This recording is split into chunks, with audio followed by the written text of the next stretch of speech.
وبس. واسقيني واملى واسقيني التاني، اسقيني التاني من الحب منك من نور زماني.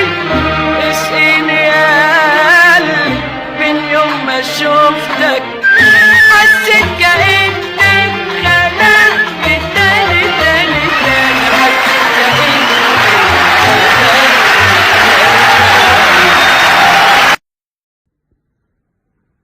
حبيبي حبيبي يا عم عماد، النهارده طبعا بنعرض لك يا عم عماد الجلابية اللي رقم 3 تقريبا. انت طبعا شغلك كتير ما شاء الله، بس حاجة حلوة كتير ما شاء الله. شوف بس طبعا يا عم عماد هنستأذن بقى ونشكر حبيبنا الحاج أحمد على القماش الحلو دوت.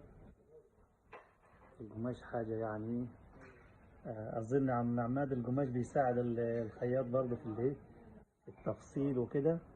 وانت طبعا انت فنان، انت لو يعني اخدت بدون بتعملها.